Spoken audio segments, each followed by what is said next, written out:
Welcome to the Spice Life podcast, where we take bold risks, build real wealth, and use money as a tool for freedom and legacy. I'm Luke Spicer, and each week we uncover the principles of ownership, independence, smart risk taking, from silver and gold to business and life. Whether you're an investor, entrepreneur, or tradesperson building something lasting, this show is about creating freedom today and legacy for tomorrow.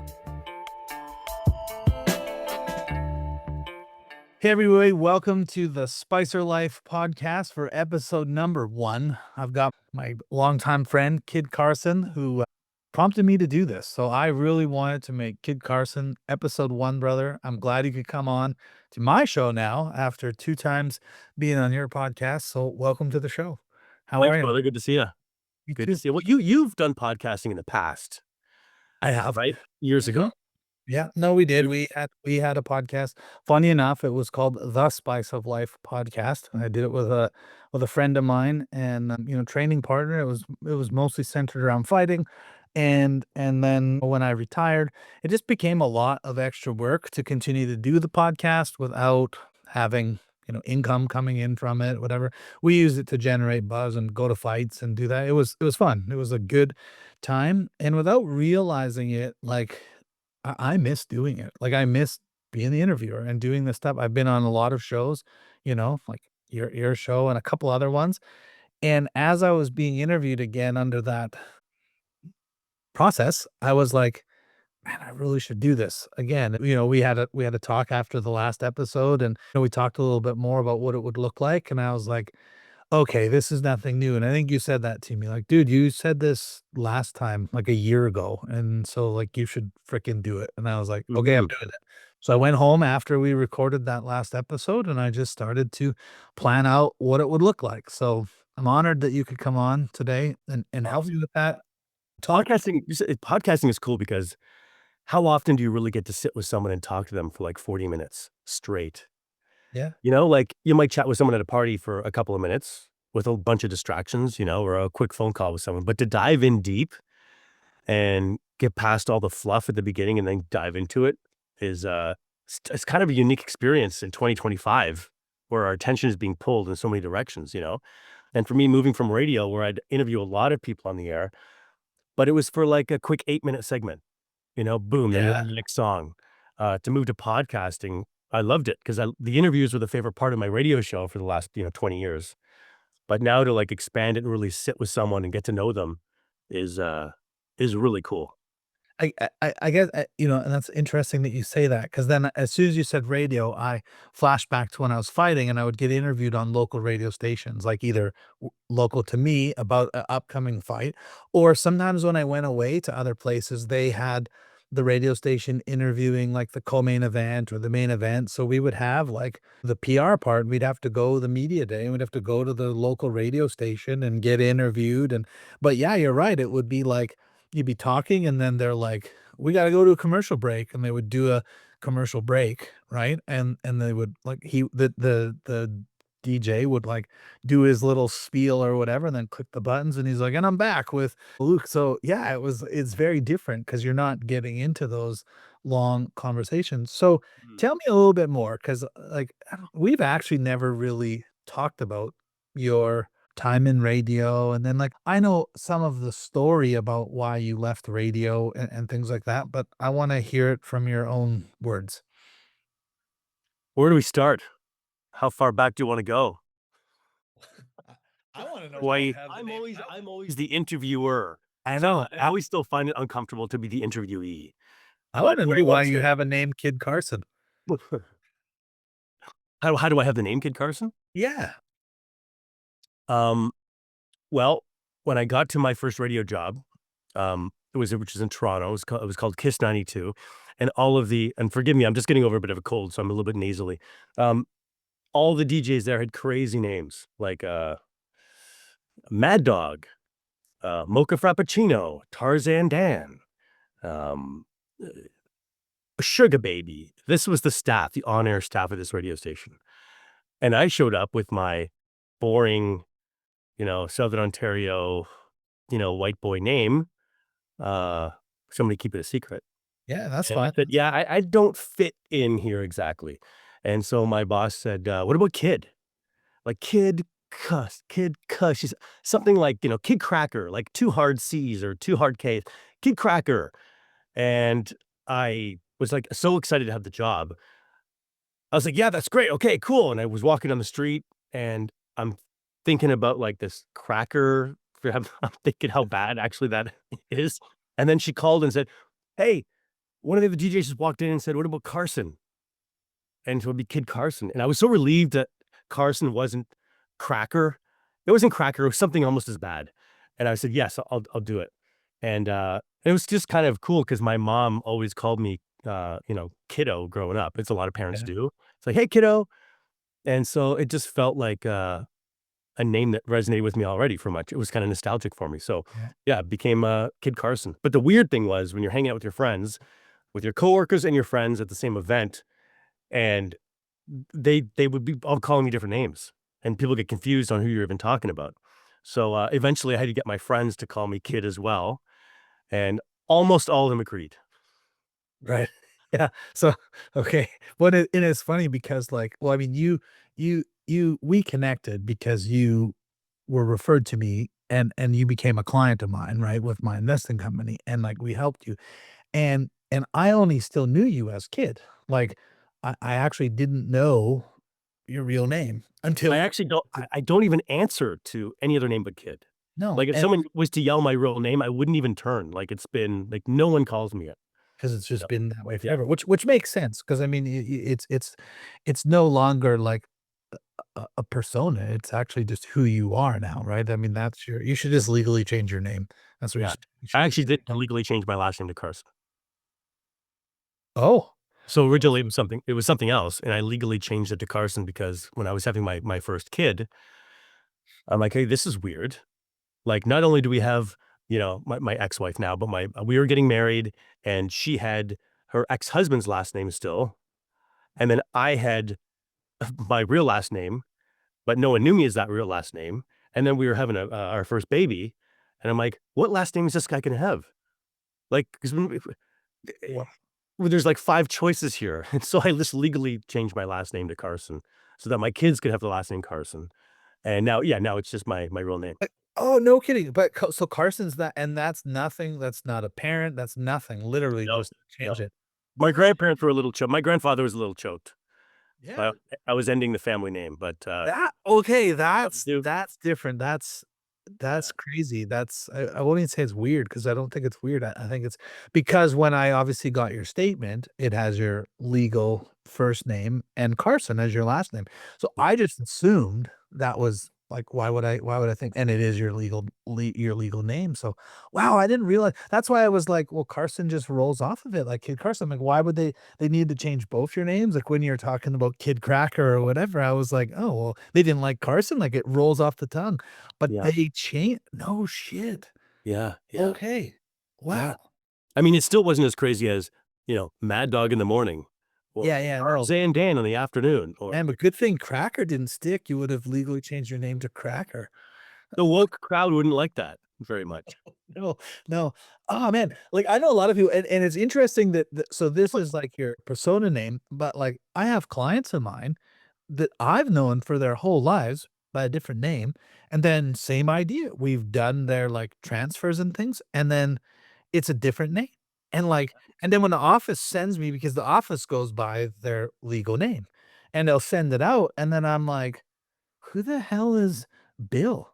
Right? And then I'm like, "Oh, right. Oh, yeah, that's his legal name." And so then I just, like, send it out, right? Because sometimes I don't forget. So, man, that's crazy. And so then and when was that then, like, in when you were in Toronto? Like, how long ago? I mean, maybe around 2001, 2002, around Okay. there. Yeah, so, I mean, it's been 20 some years with this as a Yeah, name.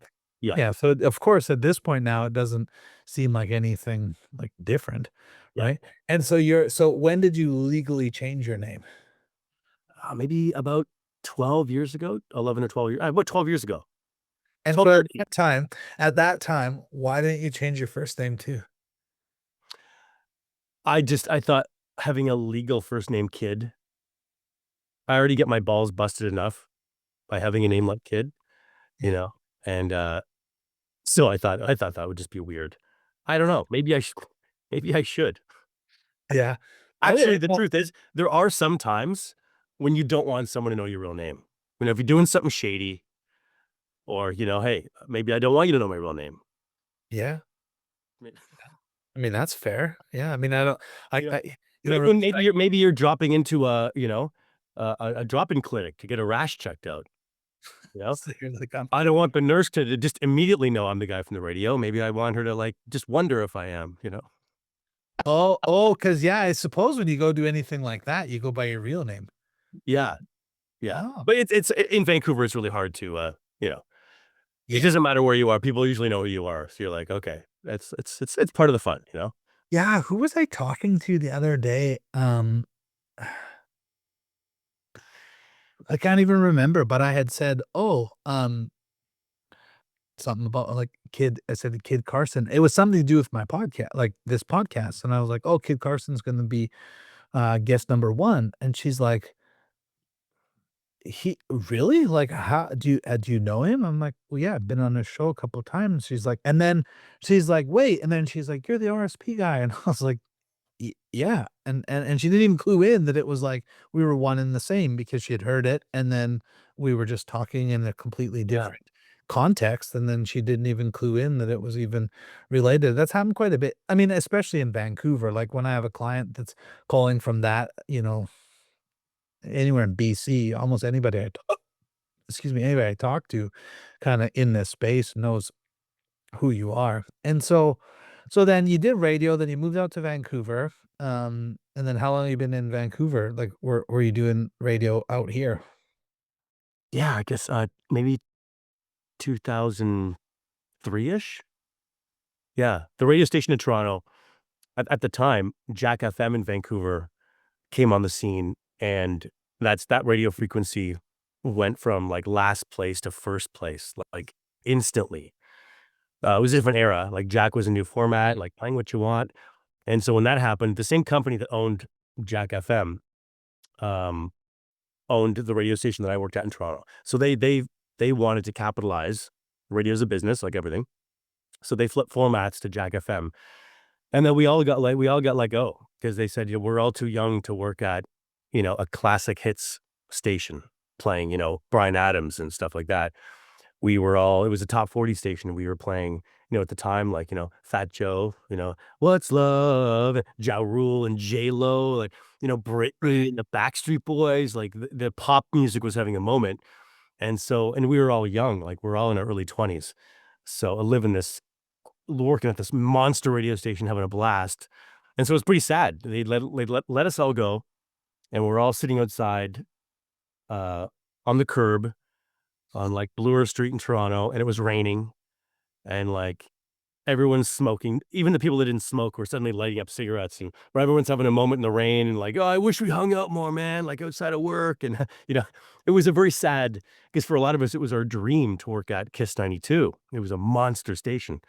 And over the years now, it's now flipped back to another version of Kiss 92. So if, people in Toronto, that station does still exist now, sort of reinvented itself. Um, but that had me looking for a new gig, and I'd never been out west before.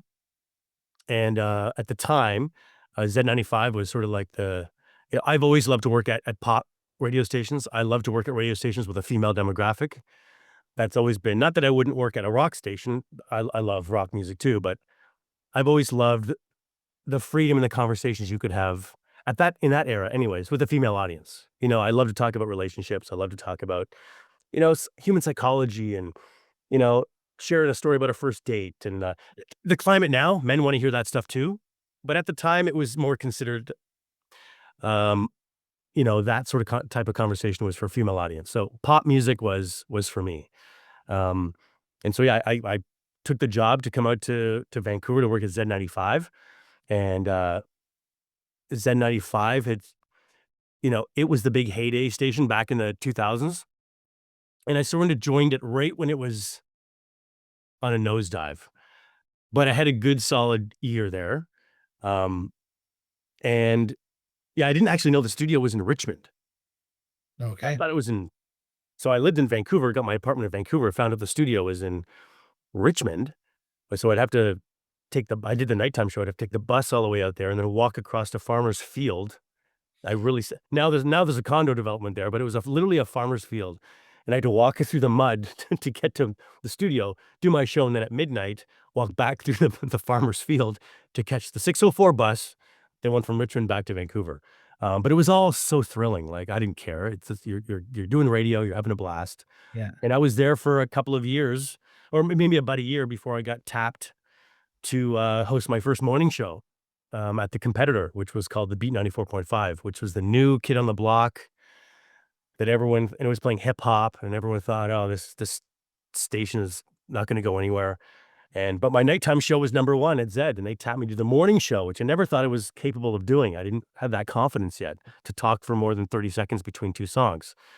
But I went over, took a leap of faith and hosted my first morning show, and that's really where my career took off, where, we just skyrocketed to number 1, and we were there for, oh, a good 15 years-ish. I'm bad with dates, but, and they really heavily invested in the show, and when they saw it was taking off, I was on all the billboards and TV commercials and, magazines, and on the cover of Pet Food Magazine, that's probably my highlight. We did all the stuff. We did wherever we can get our faces out there, we did it, Yeah. and that really is where I built such an amazing relationship with the people of Vancouver.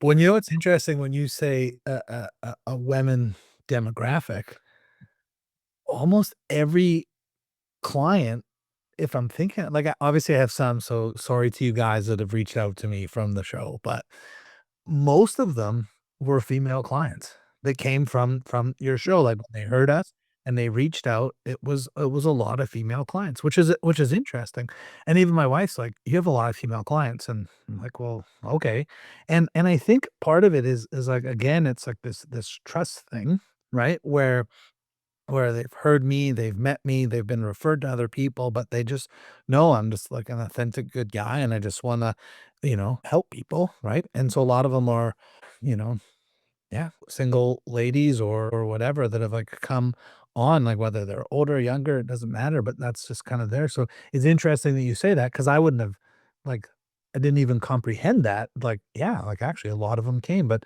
that means that that demographic's been following you and then obviously still is. So when it comes to your listeners on your show, do you have, like, stats? Like, do you know that you have a way more female audience than male, or do you know what it is? Well, I loved working at Pop Radio because it was a female, um, dominant listenership, but what ended up happening is we ended up getting about 50-50 men and women, when I was at the Beat. So, and that's because you have to really have both genders if you're gonna skyrocket to number 1. You have to have everybody. Um, and the thing about having a female audience is they have such a stronger bullshit detector that it Yeah. forces you to be, like, authentic and real. I remember one day, just a quick side story. I'll never forget this. We were doing a topic about relationships, and I said on the air, my opinion was, it was something about, anyways, I said what I thought women wanted to hear. And I'll never forget, I got the nicest, polite email from a woman who said, "I've been listening to you for a couple years.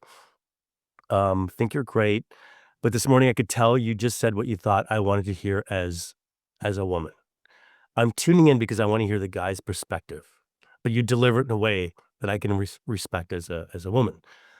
And I was like, "Oh my god," and I'll never forget that no one wants to just tune into a guy who's trying to pretend like, "Oh, I'm down with all the woman stuff." Like, we're different. Men and women are different. We are Yeah. fundamentally different. Um, so then ever since then, I'm like, "Okay, I'm gonna make sure I'm true to myself. I'm a dude.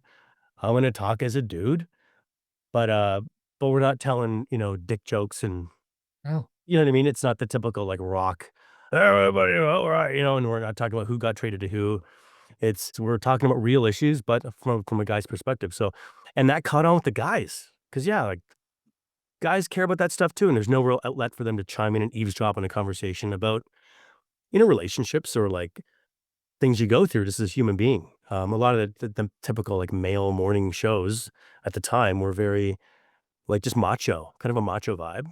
And, Yeah, kind of a and passe thing now, but at the time, it was still very heavily dominating, especially in rock male listener radio, you know? well, even today's, like, cultures in North America, right? Like, there's this real push for, like, men to not be men and effeminate men and all this stuff, and, like, I don't have anything like I am against it. I think being a strong masculine male is super important for society. It does this all the time.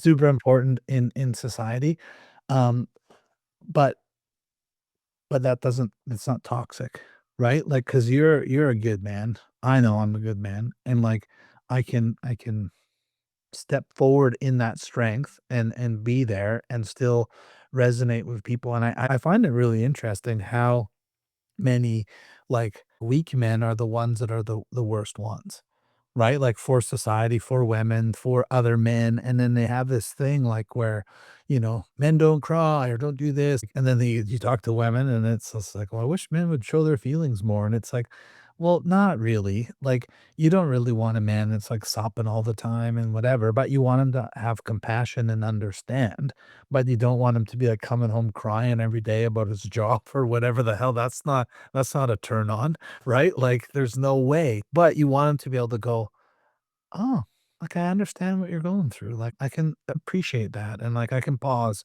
or whatever, and I go to I have 3 daughters and my wife, so it's like, I'm the only male in the house, and it's like, I'm not taking on a female, uh, persona because I'm the only man in the house. Like, I gotta stand up and be the man of the house and, like, show them what to expect from society for men in a relationship, how I treat them as my girls, how I treat my wife, because I want them to grow up to be, like when that old saying of like, picture your daughters bringing home a man like you. Would you be happy? I'm like, fuck yeah, I'd be thrilled. If my girls come home with a man that treats them like I treat my wife, I would be ecstatic. Like, for sure.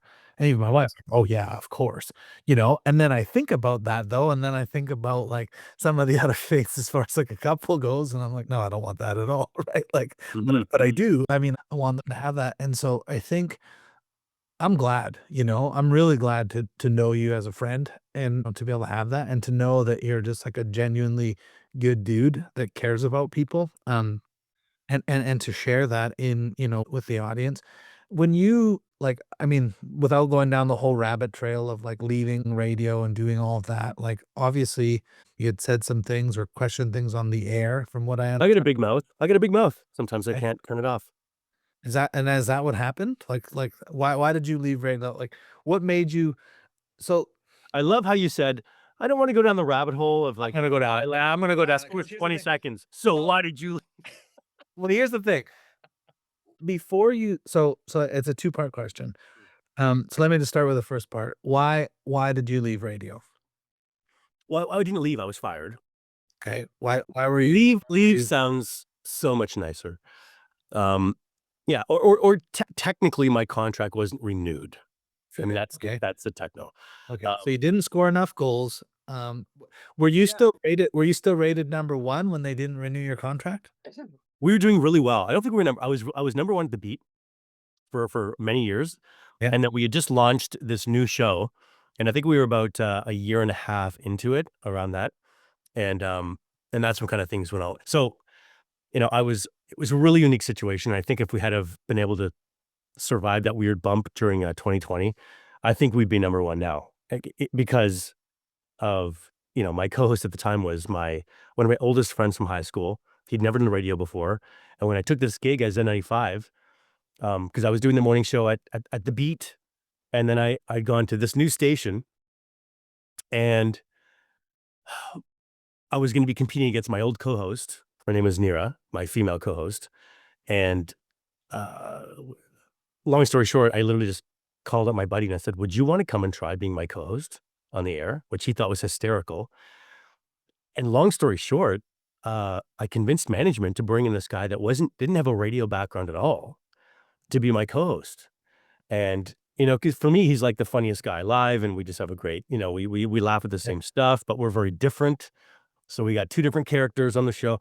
long story short, we started doing the show and it exploded at the gate. It was amazing. Like, and it's sad to me that things went sideways for that because that didn't have a chance to mature. Right. Um, so yeah, and then we ended up because of all the stress during that era, uh, the 2020 stuff that happened.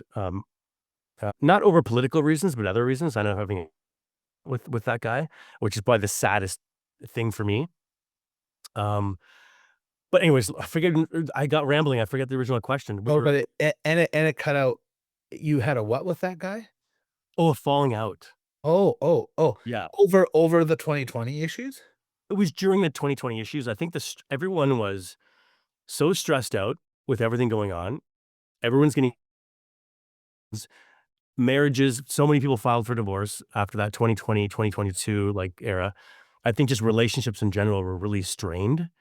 Um, and it wasn't like one thing that happened. I think it was just the stress of our show is amazing, but we were getting a lot of heat for the things that we were talking about on the air. We were, Right.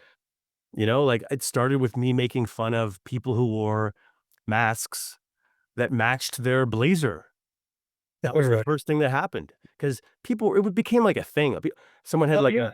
a leopard print mask and then a leopard print blazer, and they were making it into fashion. And I was on the air one morning joking around about it, and I got in huge heat because some Karen emailed the radio station and said that I'm dangerous. It's like, no, and this is early days of the 2020 stuff. I'm like, no, I was on the air just making fun of people who are taking like a serious medical issue and turning it into fashion. Like, and we're supposed to make fun of things we're on the radio for God's sakes. Give me a break. Yeah. So that was the first thing that we got in trouble for. And it just kept happening because what was happening all around us with the mandates and everything, just became the top thing that's ever happened to any of us in our lives. Like it was like Yeah. it was like living through a war, like it was a time a period where like we're all in this really weird place. And of course it has to be a topic of conversation. And I didn't agree with a lot of the stuff that was being passed down from the government. I was it was ridiculous, Yeah. to say the least. And so that's I think the pressure of us getting in constant shit from the radio station and my co-host, his name is Jordan, he was not used to this. He was not a guy who ever he's like a stand-up comedian and like an actor and like, he doesn't just go into radio and then have a boss come in and critique everything you talked about that morning, which I'm used to that. He wasn't. And I think that got to him a little bit. It was getting to me because my co-host is now going through it. And so ended up having a breakdown in our relationship to which really honestly hurt deeply Yeah. because he was like a brother to me. And I hope that we reconnect at some time because and we had amazing chemistry on air, just like we did off the air.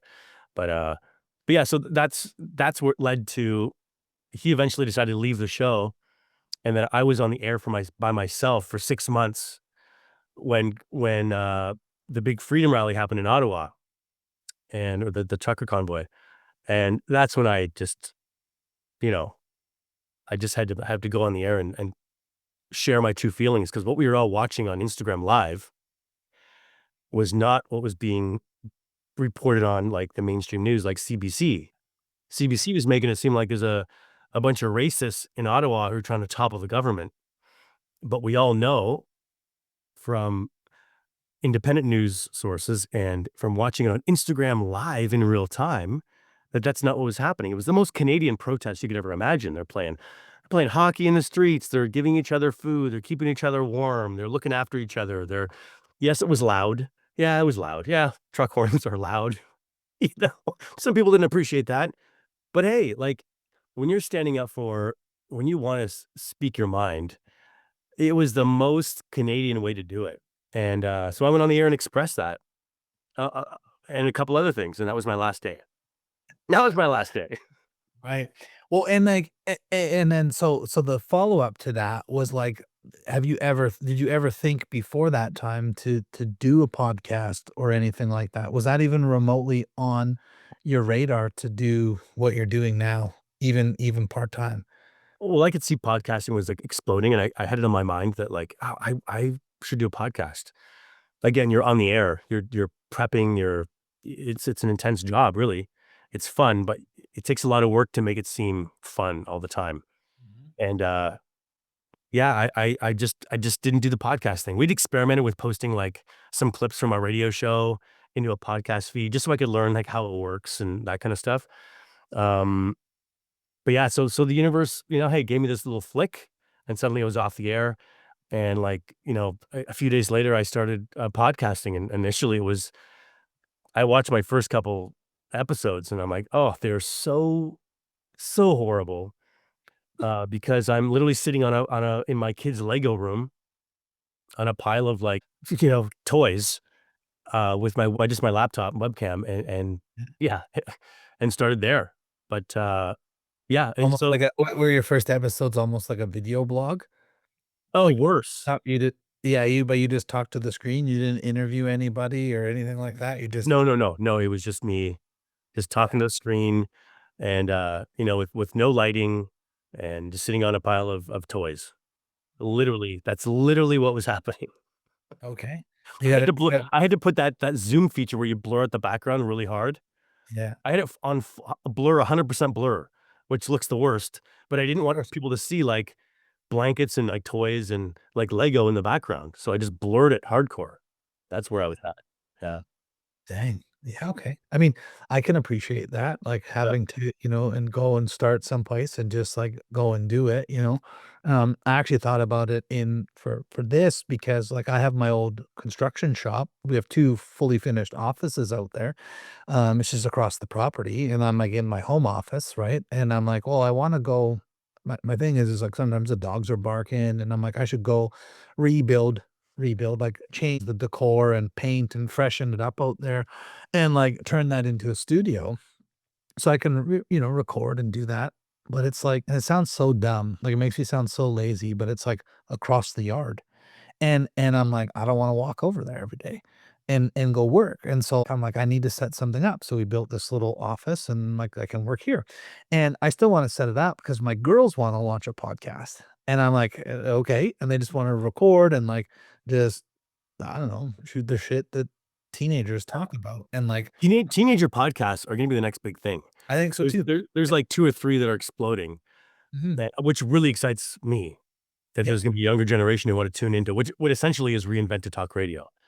Yeah. So, I think it's pretty cool. Yeah. And it's kinda like, "Oh, well, like, if I run it through a filter of, like, me, it's like, well, do I really wanna listen to these, my teenage daughters, like, go off about whatever they talk about?" And truthfully, no, but younger generation people will. Just like people tune in and listen to us talk about, like, current events. We don't have, like, young kids tuning into podcasts to listen, maybe some of them, right? Like, I could see, like, my son, he watches different content creators and things like that, and I can see him, like, listening to it at 17, right? But he's, Mhm. you know, his interests are very different, right? So it's like he's turning into, like, a young man, right? So obviously he's listening to a lot of the same content that I would listen to because he's, interested in similar things, right? So, yeah. So then you launch the podcast in your kid's bedroom. And and then how long did it take until you like, what did that transition look like? Like, it went from there, but then, like, you didn't do your first interviews in the bedroom, I don't think, did you? No, I was doing interviews on, like, Zoom Okay, for just a like this. while. Yeah. And then I started renting a little space across town where I could set up a little booth and invite people in person. And so since then, I've moved it a couple times. I went from there to I was doing it in the lobby of the Paradox Hotel, and it's interesting that the number of relationships that I built based on that morning when I talked about my distaste for some of the government oversteps, during Yeah. 2020, just really resonated with so many people, you Yeah, know? fair. Um, and I said and I to go back to that, I initially said that on the air because there was no one in media saying anything like that. Everyone is just parroting the liberal government. And so CBC we were even told on the radio, they said, "Kid, you don't only report what you see on CBC." Like, that was sent to us in an email. So we couldn't have any other opinion outside of what the CBC was reporting, which I knew was bullshit, Yeah. and a lot of us did. So, um, because I went on and said that thing, there were a lot of people who thought, "Oh, man, no one has said this. I've been thinking this, but I feel kinda like a crazy person because no one is saying it. Like, am I the only person who thinks this?" Or and then for someone to say it in a mainstream media platform, for a lot of people, it was like a sense of relief. Like, "Oh, finally, someone has said what I'm thinking." And that resonated with a lot of people. And to this day, like, the relationships, the opportunities that people give me because of that, um, moment, I feel so grateful, you know? I mean, I said it because I felt like a crazy person. I knew there were other people that felt crazy. Let's all just, like, say what it is so we don't feel so crazy.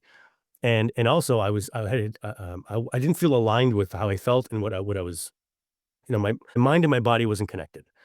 So I wasn't able to speak what I was feeling, and we gotta feel aligned. Like, we all have that friend who has no filter. They just say whatever they think, and it comes right out of their mouth, and, like, sometimes it's offensive, but, like, we love those people more than anything because it's like, they're just the real deal. And, yeah, sometimes their opinions are, like, out there, but it's like, you always know what they think, where they stand, and they're your friend, and they're gonna tell you the truth, and it's a beautiful thing, And you know? that's actually interesting because those are the people that sometimes yeah, you're right, like, the people go, "Oh, like, that guy's so rude or mean," and it's like, "But he told you the truth," or whatever, right? Like, I'd rather have the friend that's like, "Bro, are you okay? You've put on a lot of weight, like, are you doing alright?" Versus the guy that's like, "Hey, you look good." It's like, "No, I don't." Like, I've put on 60 pounds. I'm obviously don't look like I used to look, like, yeah, I mean, I don't wanna be like ragged on all the time, but, like, I still appreciate the guys that will say that and not tease you about it, but just, like, literally be like, "Hey, are you okay?" And, like, call it out. Where I think in society today, right, nobody's doing that. They're like, "Ooh, you can't say that. You might offend somebody. Oh, don't say that. You Yeah, might, like, yeah. you might insult them." It's like, Mhm. it's the truth, though. Like, when you look at people that are, like, really unhealthy and, like, in society today now giving them, like, medication to fix their ailments. You're not fixing anything, dude. You're just masking it. You're covering it up. Like, go get outside, go work on your mental health, go work on your physical health, and, like, change things. Stop taking a pill that's just gonna radically fix everything. It's not. Yeah. And I've gotten in so much grief over the years for saying things like that to people, like, but I'm never saying it on a big stage. It's just, like, personally, and they're like, "Oh, you're so rude." It's like, "Well, am I wrong, though?" Yeah. I remember this was I don't know, 2 years ago, maybe a year and a half ago. We were out, there's a whole group of us, and a bunch of the, like, people were talking about, like, the ladies wanting, like, wine at the end of the day and how they, like, look forward to it, but they gotta be careful because their, you know, medication that they're taking is, like, not good, Mhm. and I was like it sat with me because I was like, "Man, like, that okay, we were making jokes about it as society, like, I wasn't, but I'm, like, hearing these jokes, and it's not new, it's like, "Oh, well, you just have to deal with the stuff," and I was like, "When are we gonna, as society, start to, like, work on the things that actually would change it," right? And then I go home and I see this, like, meme that's like, if you go to the doctor and they prescribe you pills without asking about your sunlight, your exercise, your nutrition, your diet, all these other things, uh, you don't have a doctor, you have a drug dealer. And that's all I shared, and man, they, like, bounced back, blah, blah, blah. I was like, "Whoa, what we talked about and what I posted are not the same thing." Like, I asked you, like, "Well, hey, like, what if you change some of these things?" And this is the truth, though. If you're never talked to your doctor with any of those things and you have a prescription now, y they didn't try to help you. And I think that was highlighted through the last few years within our systems. Because it's not just the medical system, right? It's the banking system, it's the news, it's like everything. People are starting to wake up to go, something's off here. And what is that? And like, I'm like, I also like not to be careful, but it's like, hey, if we're launching a new thing, like I want to make sure it takes off here and not be like flagged right away for like the things that are being You'll notice I keep saying the thing of 2020 just in case you put this on YouTube. of course, yeah. I'm cognizant of that, yeah. Yeah, and, like, I think that what we all went through, it shaped and affected people in a big way, especially kids. right? They're like glued to tech now, and we wonder, we're like, why, when we were kids, we were like outside all the time, and like what happened? It's like that thing happened where they were told that they couldn't go outside and they need to do this, and they found ways to like fill their time. And like I'm trying really hard now as a dad, as a man, to like, yeah, go back, like rewind my life 6 years, 8 years and go, "Man, like, what did I used to do?" And it's like, yeah, I was outside. I was doing like we were doing things totally different. And like I love what I do. I love, even like we talked about doing this show and doing it on Zoom. I have clients coast to coast now, right? And so I want to be able to connect with them, showcase what they do, because I've always tried to be a connector of people, right? Because I wanna see people that I care about doing well, and that's, I think, why I love your show so much, because that's ultimately what you've done for so many people. You've brought them on your platform, and you've given them an opportunity to speak, and it's transformed and increased their presence online, and thus grew their business. I'm assuming most people that have come on have seen a big impact positively in their life, and I was like, "I wanna do that too." Like, I wanna be able to help people reach a different audience, and, you know, me being on your show, and then you showing me, like, how to do some of these things, adding into what I did before, I'm like, yeah, I can do this. Like I have a platform, and people call me, they used to call me for trades work only references, right? If I were ever to give a reference, anything outside of trade work, they thought I was crazy. Like, "Well, you don't have the expertise to do that." And now people are asking me those things, and still trade work, right? And so I think that, when you bring people on to your show, they get to tap into your audience, which you built by based off of what you did, right? So now all these people have supported you, and so when you're bringing on a guest, your audience goes, "Yeah, Kid doesn't just interview anybody. If Kid's got somebody on his show, they must be, you know, good and honest and what and whatever they do." So I think that's cool that you've been able to catapult that in. Are you are you happier now than you were at the heydays of radio? Is it different? What's it like? There's upsides and downsides to podcasting. So, I don't have a co-host. I'm working on my own. The interviews are great because you're talking to somebody. Um, radio, I always loved showing up at a brick and mortar location and, joking around with the receptionist for a few minutes, and then you walk down the hall and you say hi to the sales guys, and you go to the kitchen to get a coffee, and there's like one of the other DJs there, and you chit chat for a few minutes, and then you go into to do a morning show. Um, and you've got a co-host and a team, a little team of people. So, usually like usually about four people. You got a producer, you've got your co-hosts with you. And so I miss that community aspect of it, you know. So I'd love to get my podcast to the point where I have a team, So there are some podcasts like that where they have, three people on the show and a producer, I would love that.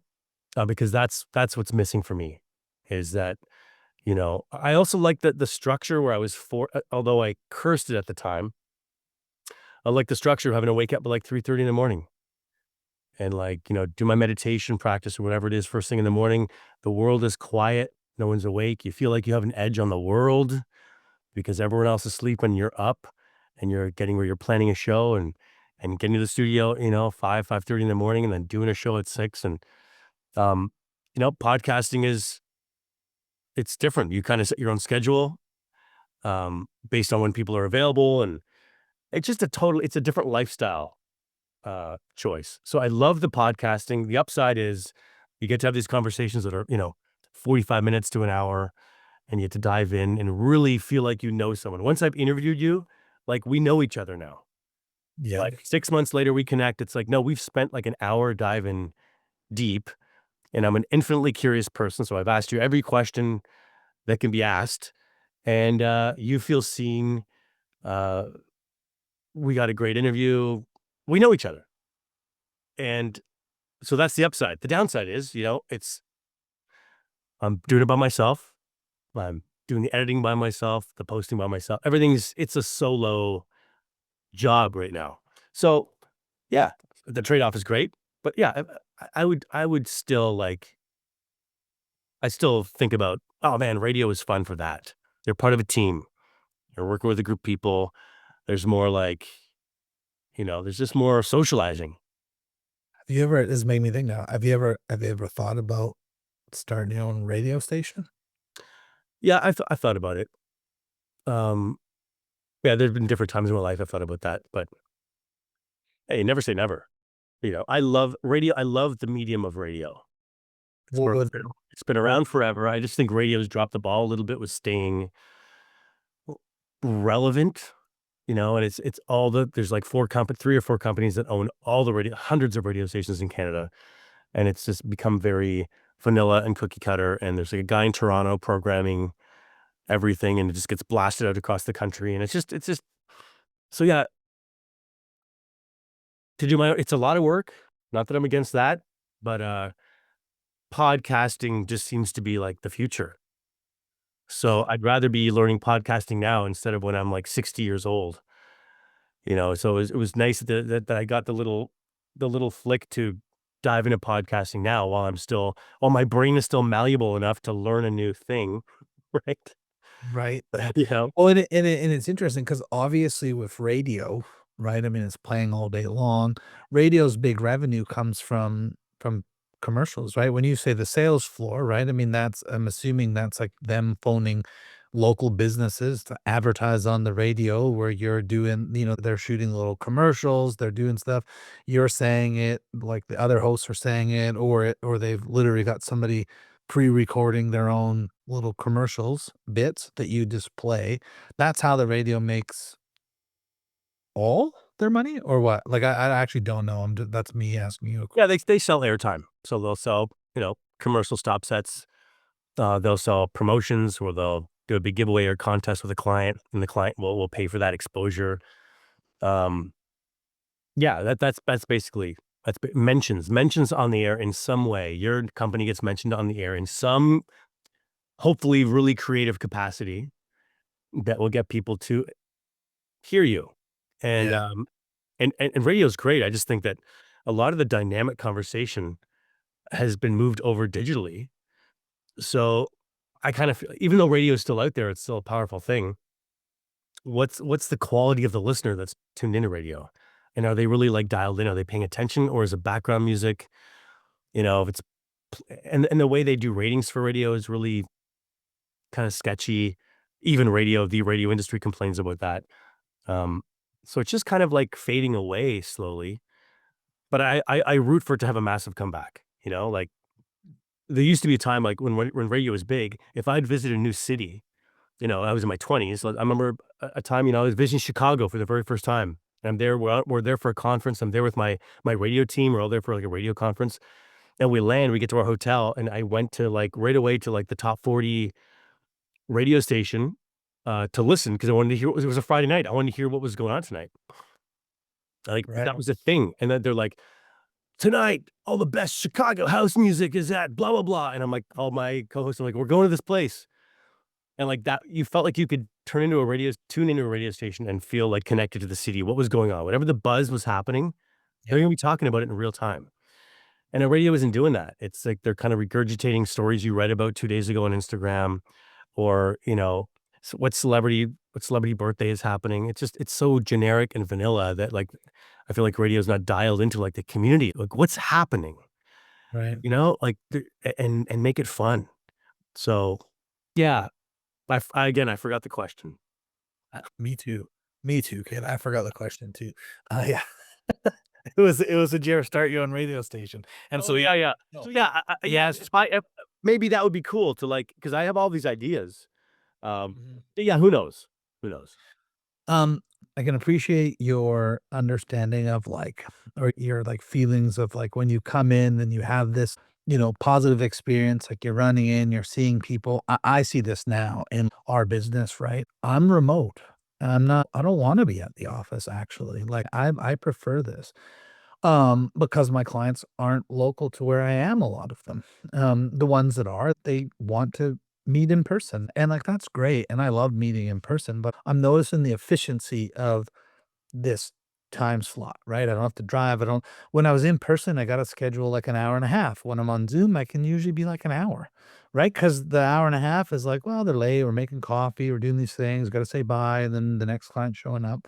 Um, if that's why I don't want to go to my shop, because if somebody cancels or I've got a gap, I can walk out into the living room and hang out with my girls, right? So it's a trade-off. So yeah, like I miss going in and seeing everybody um to an extent, but then I'm like, well, okay, I'm just seeing other people now, right? Mhm. People that really, really mean something to me.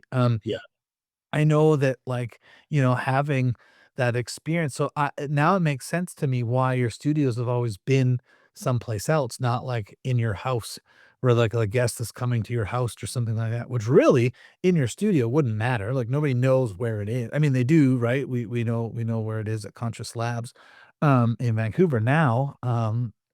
And it's a really cool venue, right? Because you come in, you walk up, like, all the event space that they have there, and then before at the Paradox, like, you're this cool hotel. I'm like, "Oh, wow, this is neat." Then you walk down the hallway and like, "Oh, there's this studio booth set up for your show." Um, it makes sense to me now why you're in another location, because you want to be around people, you want to run into people and see them and interact with them and not be just stuck by yourself all day long, right? Like that makes sense. What's next for Kid? Like, I know you're gonna keep doing the show, but like, what are your goals? Where do you see your podcast going? Um, I would like to start getting into doing some live podcast recordings with an audience. I think it'd be very cool. There's been, some of the big podcasts have been doing, podcast tours, which has been a new thing that we haven't seen before. So, like a guy like Jay Shetty Yeah. just wrapped up a podcast tour, and, when he came to Vancouver, I bought a ticket. I couldn't find someone who was available that night. It was on a weeknight, and so I just went by myself. But I wanted to see, like, okay, how is he doing this? Because Jay Shetty is one of the top podcasters out there. It was at a great venue, the Queen Elizabeth Theatre, downtown Vancouver, and, and it was cool. Like, we have a massive venue of thousands of people, probably like 2,000 people, it's all sitting there to watch a podcast happen on stage, and it was amazing. I wanted to see what his format was. So he came out for the first, half an hour, 40 minutes and just talked on stage, talked about himself, interacted with the crowd. It was cool. And then it was an intermission. And then he came back and had a surprise special guest that came out on stage. And and they recorded the podcast right then and there. And I thought, wow, this is so cool. Um, so that's something because I'm in this really cool boutique event space, like you mentioned, Conscious Lab. Um, it's a great space. I actually like to explore doing that and get some people together that, they just wanna come and, you know, we're going through a loneliness epidemic, and, people are on their phones, and they're not interacting, and there's a real need for more, like, mingling, and it's hard, like, where do you go? We're not going to clubs anymore. A lot of us aren't going to bars anymore to build meaningful relationships. But to come and, like, hang out with some people that are sort of all on the same wavelength or interested in the same guest or the same topic that's being discussed that day, I think it'd be a really cool experience. So I'm looking at Yeah. that and just and then just Kind of like a night show, like these, kind of the same idea, like they have a live studio audience and they're just talking and doing their yeah, thing, but actually specifically for, a guest. Um, I like that idea. I mean, yeah. that's cool. We talked about that before that you were thinking of doing that and you were flip-flopping between doing that ongoing in a live sense or Well, I was doing when I was first let go from the radio station, I did a series of events across Canada, and it was not a podcast format. It was like just having guest speakers, like people who also were aligned with poo-pooing the government's reaction or the whatever happened during that whole era, and different guest speakers who would want to come and talk about solutions and they were fantastic. Like, we'd have a ton of people come out, but it was man, hosting an event is not easy. no. Like, it was burning me out. It was exhausting. We did one in Toronto, Calgary, few in Vancouver, and, so I was a bit gun shy to do events just because it does take a lot out of you. Um, but yeah, I think doing a podcast format or just come mingle, have some coffee, whatever, hang out, um, watch the podcast episode, mingle afterwards with the person that I interviewed, the question and answer period, something fun and chill. You're getting to meet new people. I think that's a more it's more relaxed for me, and I think it's more beneficial to the people that come. So yeah, I've been considering that.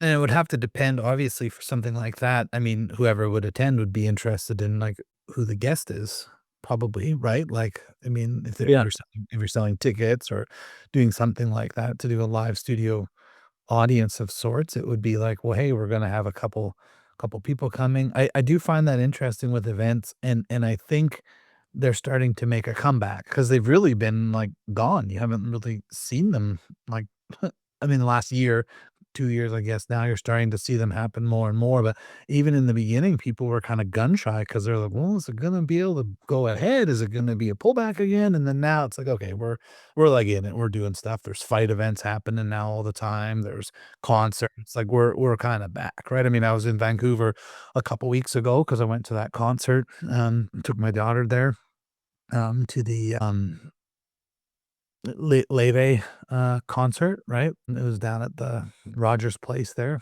and so it's just funny because being there and going and seeing all these people, I'm like, "Yeah, right, we're doing this now." Don't It's worry, if I do another event, the only way you can buy your ticket is with, silver. You There can buy your tickets with silver, buddy. yeah, that's the only way to do it, yeah. Show up with your silver coin, you're good. Yeah, yeah, just come in and just give, like yeah, just give an ounce of silver. That'd actually be kinda cool, right? That's Yeah, like what's the cost of entry? An ounce of silver. yeah, No big deal, just an ounce of yeah. silver. Yeah, I mean, that'd be cool. Have a little vending machine, like, out front, in case somebody doesn't have any, they can get some for the day. That would be cool. That would be actually really cool, Mhm. you know? Yeah. Yeah, Slide no a $50 bill in and out pops a silver coin. oh, man, if Actually, that wouldn't even cover it now. yeah, if you're selling silver for $50 right now, man, I'm in. Tell me where to go. Tell me where I'll wire you some money right now. Um, it would be kinda neat actually, just like, "Hey, we've got there it's a 100-seat venue, first come, first serve, but this is how you gain entry, and that's it." Yeah, That'd be neat actually to see people lined up because then they have to be there on time, be there early. Damn, I'm in, let's do this. Let's lock kinda this. cool. Be kinda I do wish we lived closer because as you're talking about the radio station and, things that you miss, it's like it would be neat, like, even our office, like, I was there before, I had to run in this morning or like, before this interview and drop off some paperwork and whatever, and, seeing everybody in there working, doing their jam, I'm like, "Yeah, this is like I like that too." But for me, it's like, okay, well, I like that being at the office, but I like being around and closer to home with my wife and kids, and it's like that takes a precedence because I spent most of my life away from home working, and so to be there now and, like, I've had quite a few talks with the owner and, about that and, like, what it looks like, and I'm like, "Man, most of my clients aren't local to Red Deer. They're all over the place," and so yeah, I yeah, don't feel the draw to, like, I'm gonna go there and, like, set up in a cubicle in an office and then what, sit on Zoom? Like, I might as well be at home, right? yeah, So yeah. Like I'd say I'd say I'm an introverted extrovert, which means when I'm out and I'm on, like, I'm on, and I can go out and mingle with a crowd of people for hours and hours and hours, and I love it, but then I need to, like, go home and be alone. Like, I could be alone for 3 weeks and be perfectly happy, oh, but, no. um 'cause I love to read and, all sorts of things like that, but there is a thing about like, I live in a condo. I love these little I don't know what they're called, but they're like micro relationships. They're like people you don't really know, but that you recognize their face, and you get on the elevator, and you have a little, like, riff with them, like, making a joke about whatever news story is on the little TV screen in the elevator, and yeah, you see the just the people that you see regularly that you don't really know. Like, I still like I really enjoy that. Getting in the Uber and just being like having a little, couple jokes or chit chat with the Uber driver. Like, some people hate that. I love that stuff. When the system shakes, Paper wealth disappears overnight, but real wealth, it doesn't flinch. Gold and silver have outlasted every currency ever printed. The question isn't if this next storm comes, it's what will you do when it does? When I first got divorced, I moved into a condo, right? I rented a two-bedroom and, I had my big truck, and I took the headache rack off so I could park in the underground parking, but I stuck out because it was an extended cab, and, people weren't really happy, right? But I didn't know that, and I got out one day, and this lady was kinda looking at me, and she looked like she was annoyed, and I didn't clue in, and I just was like, "Hey, how are you?" And she's like, "Fine." And it's like, "Well, you got a lot of groceries there." She's like, "Yeah." I was like, "Can I help you carry them?" And she's like, "What?" And I was like, "What floor are you on?" And she's like, Whatever, floor 4." I was like, "Okay, well, like, I'll carry them with you, I'll help you." I grabbed her bags, and I was like, "Let's go." And she's like, "Thanks." And so we walked, and I went up, and she's like, "This is my floor." And I'm like, "Okay, well, I'm not gonna leave you here. I'm carrying everything. I'll carry them at least to your room for you." And she, like, kinda looked at me, and obviously, she knew I was, like, there still, so I carried them up, and I was like, "Hey, like, have a great day," and she's like, "Yeah, thanks," and I went back down to my truck to get my own groceries because she didn't know I had them. I just saw it, and I was like, "Oh, she looks annoyed." I don't know what came over me, but so this is that micro relationship, right? And, I grabbed my stuff, and I went up and, took my stuff up to my room or to, like, my room. Sounds like I'm in a hotel, and then another lady I know that I knew there, she was, like, part of the condo board, um, she's like, "Hey, so, yeah, we had a meeting there, the board, and your name came up." And I was like, "Oh, it did?" And she's like, "Yeah, a bunch of people have been complaining about your truck because it's too big it doesn't meet the requirements." And this lady had asked me about that in the elevator. She's like, "Yeah, so your truck's pretty big for down there." And I was like, "Ah," I was like, "Yeah, it's not easy getting in or out," but I said, "I'm so grateful because I went through this divorce." And I said, I've had garages my whole life, but I've never been able to park inside because, you know, it's tough and my, like, wife would park in there. So I said, "So I've always parked outside. I've always had to scrape my truck and, my windshields." And I was like, "It took me getting divorced to be able to finally park inside." So I'm, like, really happy that I can park in. I take the headache rack off, and I, like, tell her this whole story, and I'm just grateful that I can finally do it. And here, she was the one that was the most mad about my truck and was, like, complaining where they were gonna have to, tell me I have to go park outside. And so then they had this meeting that night, uh, about, like, their board meeting, and I'm not part of it because 'cause I'm just renting the place. And, she changed her tune because she's like, "Hey, here's the thing. This is what's going on." And a bunch of people were like, "Yeah, he helped me carry my groceries. Yeah, he did this, he did this." And so it's like they're mad about this truck, but they don't know whose truck it is.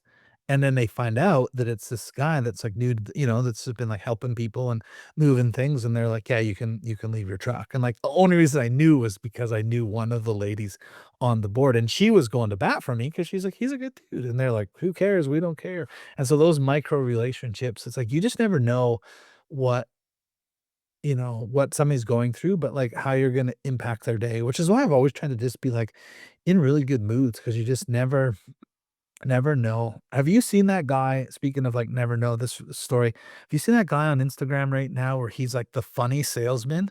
The black dude where he sells, like, Oh, the spray stuff. the spray stuff? Yeah, Yeah. have you seen him?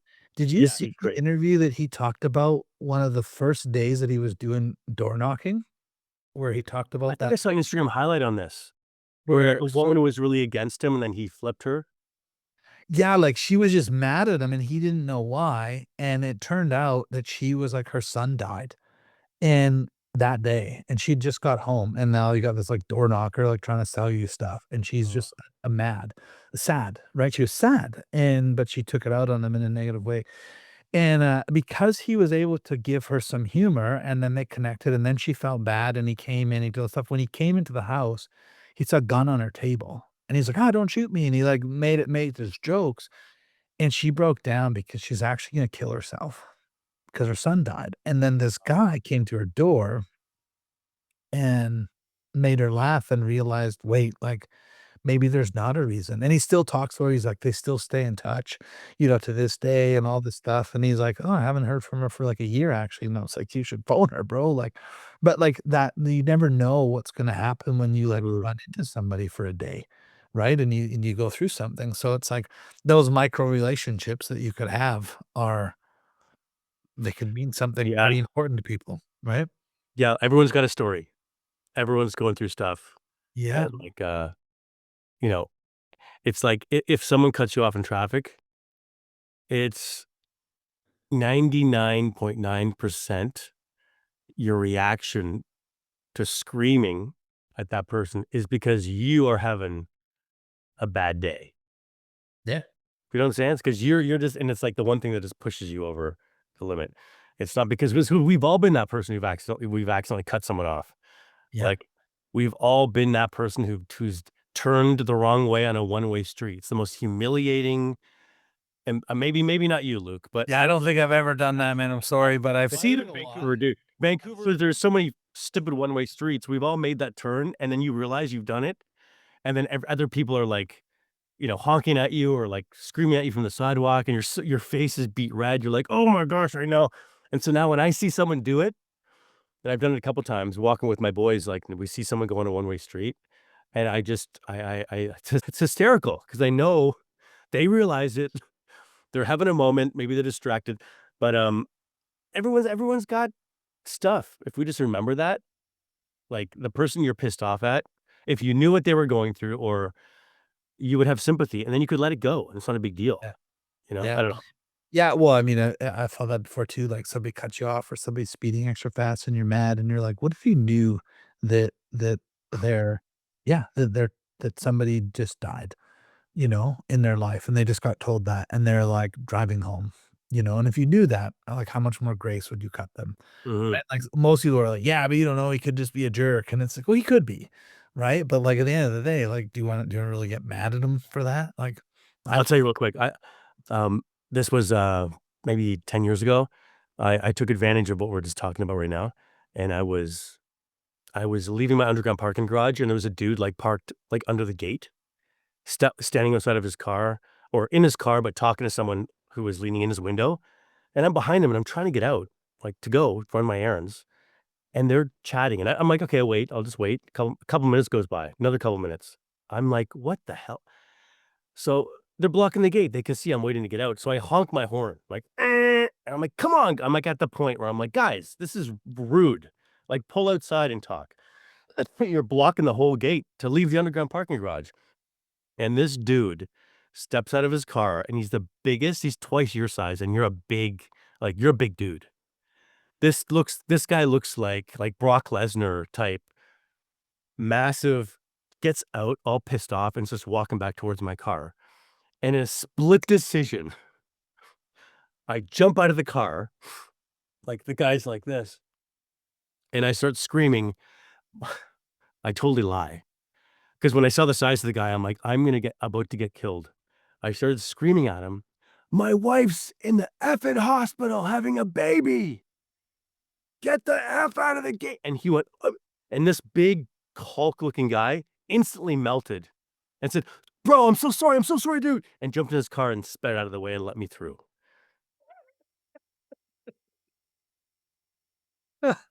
so you lie. Yeah. So I just called his bluff.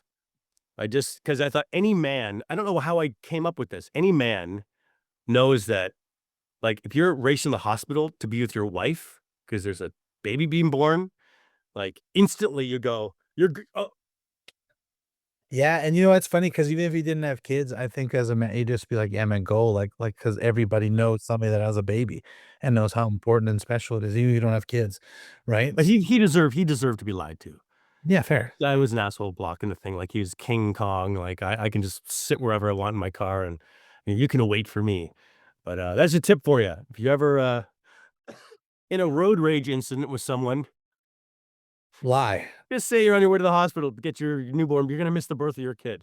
There's that so there's another skit where the guy is, like, pulled over by the cops, and he tells them that he's, on the way to the hospital, and the cop's like, okay, I'll escort you there. And so the guy drives to the hospital and he goes in, he's like, asks to the front desk, he's like, is there any single moms here, like, having a baby? I lied, and, like, I just need to go in and be like, "Hey," and then so she's like, "Yeah, room whatever." So he's like, "Hey, babe," and he, like, leans in and he, like, tells her, and the cop is, like, at the door.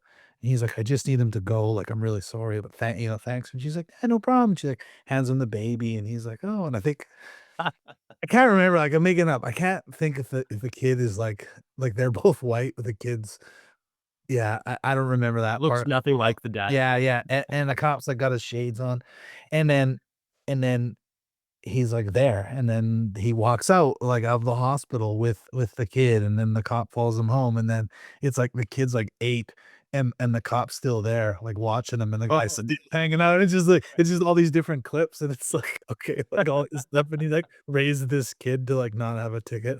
Um, yeah, oh, man, the internet is so dumb.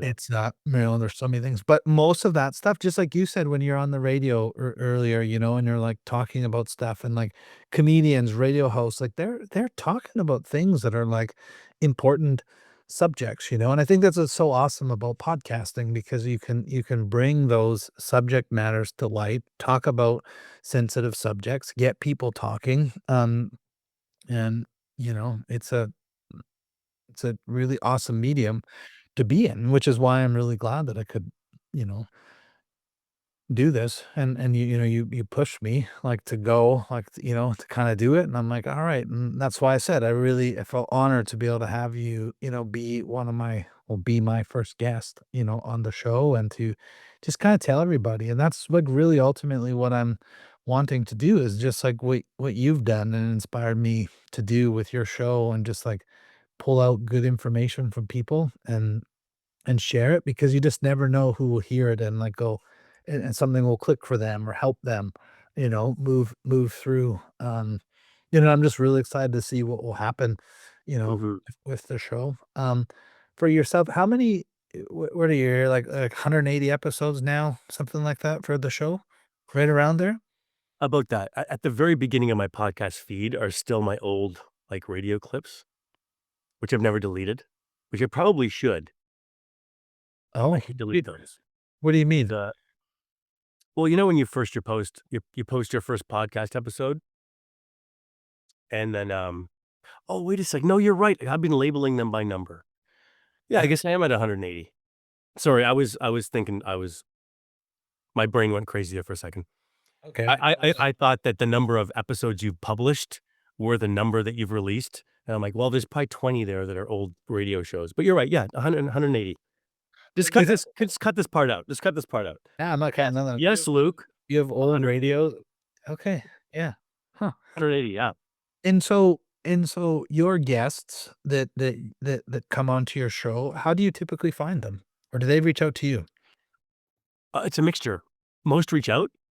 I get a lot of people reach out, and then, I kinda pick the ones I think are gonna be a good dynamic conversation, and, some are favors, you know? Sometimes it's like, "Hey, I don't know what they wanna talk about, but this is a good person, and, Right. have them on."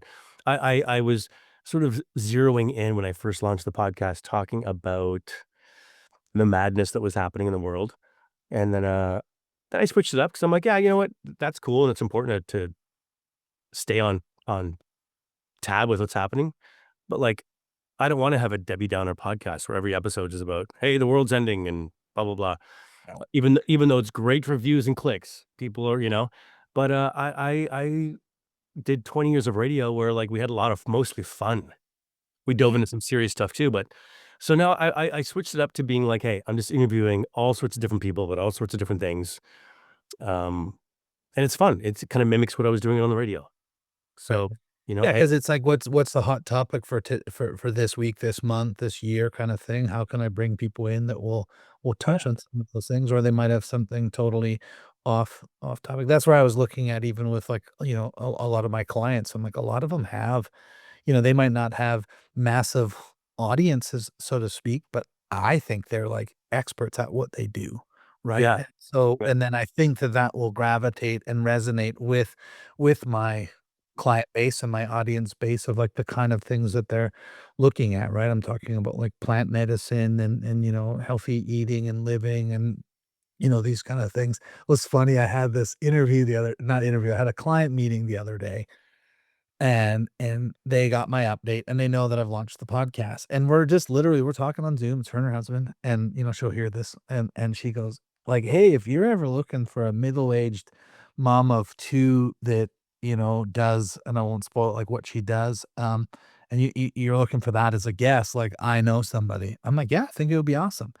And she thought I was kidding at first, right? And she's like, "Oh, yeah, okay, huh?" And then I was like, "Yeah, so I'll send you, like, this week is, like, slammed. I got a ton of, like, interviews that I'm doing for the show, but I said, I'll look at my schedule the next couple weeks, and I'll send you some times." And she's like, "Wait, what? Like, you're serious?" I was like, "Yeah." I was like, "I've been to your website. I see what you do." I said, "You might not have a massive audience, but I'm starting to build one, and if I can share what you do and it will help other people, like, then that's why I'm launching this show. This is why I wanna do it."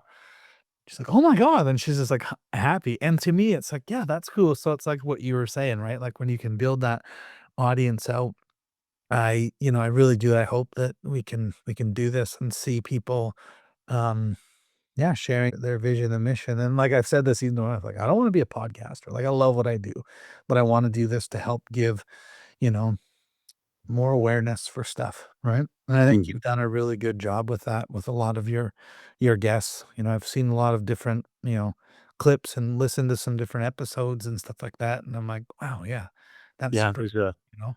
And it's a lot it's of fun. them. It's fun putting people on. Like, when I was doing my radio show, to bring in a new author who's just released their first book and to give them a plug and then have them email you back, like, and say, like, "Thank you." Like, it feels really good. It Yeah. feels good. Or people who would never normally have a voice in that kind of medium. Mhm. Yeah, put them on, yeah, like, when you meet someone cool, like, there's nothing better than introducing 2 cool people. So my audience is the one cool entity, and then to introduce all these new people to them, it's like, Yeah. there's nothing better. I think it's a thrill for me. You mentioned books earlier, and you just mentioned author now again. What are two of your favorite books that you've ever read? Ooh. Um, I love Think and Grow Rich. Ah, That's the classic. That's the classic. Um, yeah, I've read that a bunch of times, listened to audiobook on that one a couple times. Um, another book that I really loved back in the day was Blink by Malcolm Gladwell, which was a monster hit, and it just talked about the power of making snap decisions and how sometimes when we have less information, we can make a better snap decision than instead having all the information and trying to mull it all over. And to basically making decisions in a blink of an eye. Like, yeah. and that to me was fascinating because at the time I was doing the nighttime shows at 95, answering my own phone calls, and my mission to myself was anytime a person called into the radio show, they would get the phone would pick up. So if when a song was playing, all I was doing was answering the phone, answering the phone, answering the phone, and talking to all these people. And you do that for month after month after month after month. It's interesting how you I noticed, and I didn't know I had this sort of superpower until I read the book Blink by Malcolm Gladwell, was that within the first 5 seconds of talking to someone, I could almost nail exactly what kind of person I could tell if they're a mom, I could tell what kind of industry they worked in.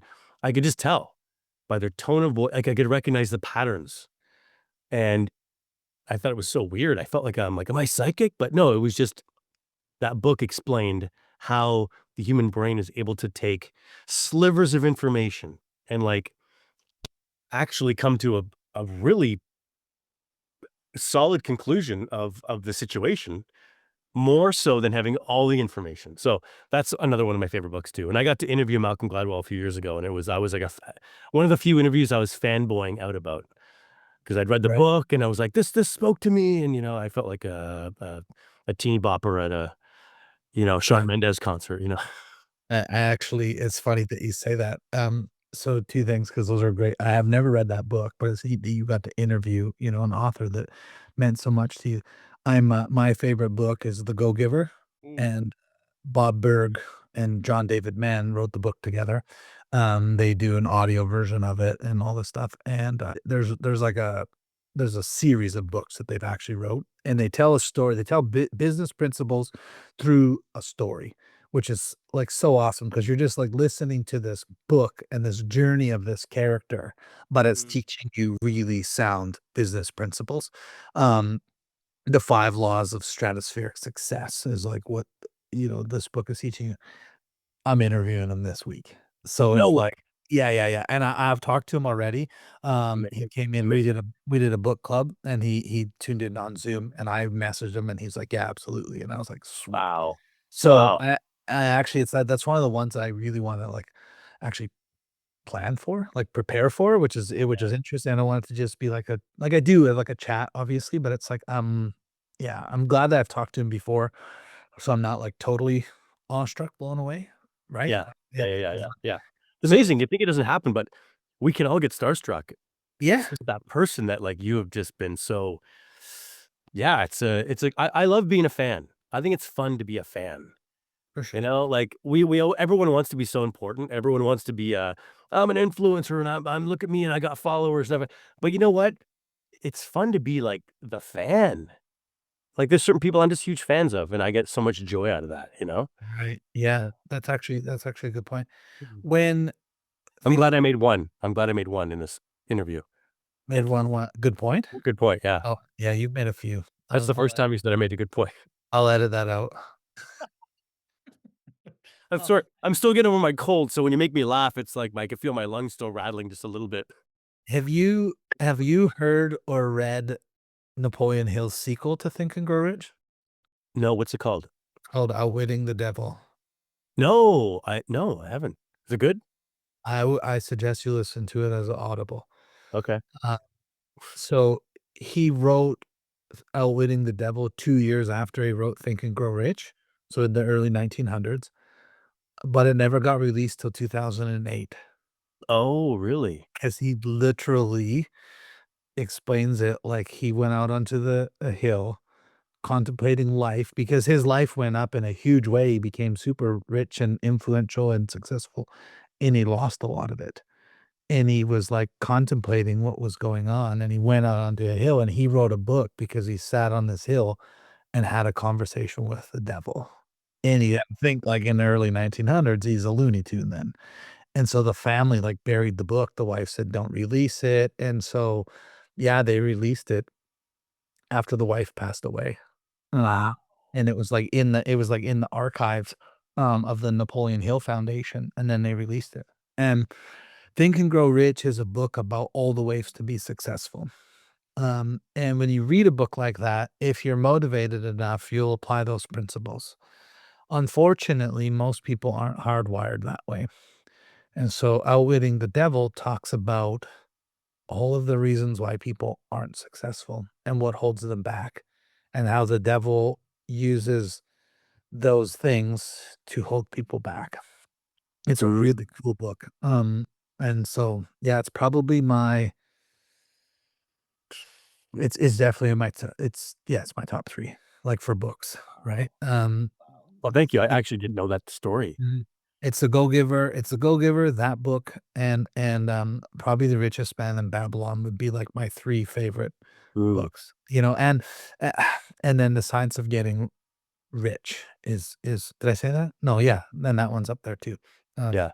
Yeah, it's funny. I've got, a friend told me to read Richest Man in Babylon, and it's literally sitting out, and I have not read it yet, and it's been months, and then I'd never heard of it at the time, and now yep, since I have it sitting on my counter waiting for me to read, like, it's been brought up so many times, it's eh, apparently, like, a huge classic.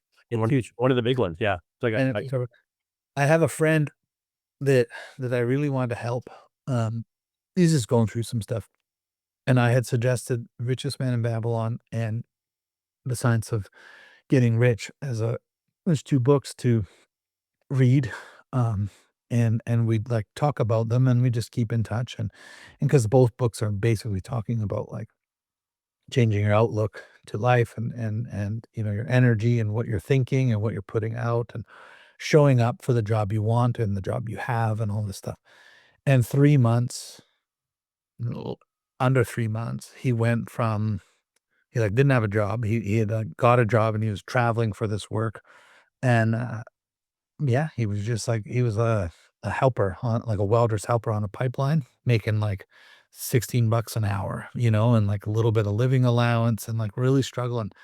And within 3 months now, he's making over double, got a new job, um, company truck, uh, I think gas card, cell phone, double the living allowance, like, he's balling out basically now, and he's not because he's, like, saving and, putting stuff away and doing it, but it all happened because he was just showing up as he knows he should be, and somebody ran into him that's, like, chatted with him, and he was, like, really, like, elevated himself, and, the guy's like, "Why are you doing this?"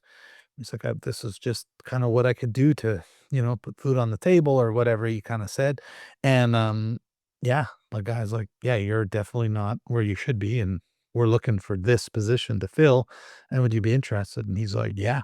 And so he called me, he's like, "Bro, this will be," Amazing. and I'm Amazing. like, "Yeah, that's what I'm We're in talking." a we're in a we're in a war for our minds right now. Mhm. We're in a war for our, attention, our intention, and, that's what it really is. Once you own the people's minds, that's it, game over. So, yeah, that's these books are even more relevant than they've ever been, big time. Yeah, So, I will read, both of those. Thank you for the recommendation. I'm gonna hold you accountable. Yeah, Uh, yeah. I'll check in. What was it? I mean, I'll listen back to this, but what was it again? It was, something the devil, Napoleon Hill, Oh, Outwitting the Devil, but, Outwitting the Devil. What was the second one? um There's Babylon I have, but what was the other one you just talked about? Um, The Science of Getting Rich. The Science of Getting Rich. That's the one the guy read? Yeah, yeah, yeah, Cool. yeah, and then The Go-Giver, but yeah, The Science of Getting Rich and The Richest Man in Babylon. The science or the Go-Giver is more like, I think it would be for anybody, that book. It's a business principle book, no matter where you're at in the journey, about, like, interaction and relationships and, Okay. collaboration, that kinda stuff, but it's a simple book, like, it's an easy read, but I also think that, like, for somebody just starting out, or if they're, like, you know, feeling like they're being kicked around or something like that, then the Science of Getting Rich and Outwitting the Devil would be, like, the books to read to and this Yeah. actually Outwitting the Devil because it's like, whoa, you'll see, like, "Oh my god, I'm in this bad spot, and I need to shift that." And so, Yeah. yeah. It's too bad though, like, books like The Science of Getting Rich, Think and Grow Rich, like, people who just read the title. Like, the first time I heard of Think and Grow Rich, I laughed. I'm like, "That's the most ridiculous thing in the world." Because you don't realize that they're books about mindset, Yeah. attention, E intention, mindset, and it sounds crazy, but yeah, you just explained it perfectly. When you have your mind in the right place, opportunities just come to you. Like, it's like you turn your brain into a magnet for what you want. Think and Grow Rich is like 800 pages. It's a huge book. Yeah. This is The Science of Getting Rich. It's Oh, it's a magazine. the smallest book I've ever read. The Audible version is like 2 hours long. Wow. Or not even, it's so short, right? Um, it's yeah, it's just really profound, I find. Yeah. We're doing it right now in our mastermind. We're, like, reading it and breaking it down, and it's sparking more conversation than any other book we've read. It's Wow. pretty crazy. Like, we had a really good talk about it this morning, but man, like always, I can talk to you for hours. I don't want to, now we're starting to I This is the wrap up. This is the wrap the up. wrap It up. kicks me off Yeah. the show. It's okay. I got to get my kids from school, so it's good. You do. Perfect timing. I know. Um, and where can everybody find you if they don't know who you already are? Uh, in line at the doctor's office apparently because I've been coughing through this Yeah. whole interview. Well, but not the doctor's office. Just kidding. No, I try to visit my local drug dealer as few times as possible. perfect. Um, but no, kidcarson.com. Yeah. That's it. I'm on Instagram at kidcarsonofficial. Yeah, kidcarson.com. That's kind of where all my stuff is linked there. But yeah, dude, this has been a lot of fun. I appreciate you coming on. I appreciate the kick in the ass to get this going for myself, and thank you for being the first guest. And I look forward to doing a live event with you here in the next year. And thank you for being someone who introduced me to the world of, gold and silver when it came to moving RSPs. Honestly, when you came on my show, that was such to me, that was such shocking information. And I think why that's why it resonated with so many people, because everyone now, unless you're clueless, you understand you need to get your hands on gold and silver, especially silver from my perspective. But I think there were so many people who had no idea you could take an RSP, even a locked RSP, which blew my mind, out of the shaky stock market and put it into metals. I think it's just shocking what we don't know. Yeah, And I'm grateful for you for not only helping me, but helping my audience. Because as you know, people have really resonated with that, and they know you're a great guy, you're a guy you can trust, but the fact that you can even do that, and then when you find out you can do it, you wanna do it with someone that you know is a good person. yeah. So, that was the magical one-two punch, man, when you came on my show. So, Well, I thank you. appreciate you. Thank you back, and we will chat at you soon again, my man. Thank you. Our brother. Peace. Paper money's losing power, but real money, it's been trusted for 5,000 years. When banks print, inflation steals, and markets shake, gold and silver stay solid. Don't wait for headlines, own what's real. Visit learnwealthcycles.com and start building freedom with physical silver and gold today.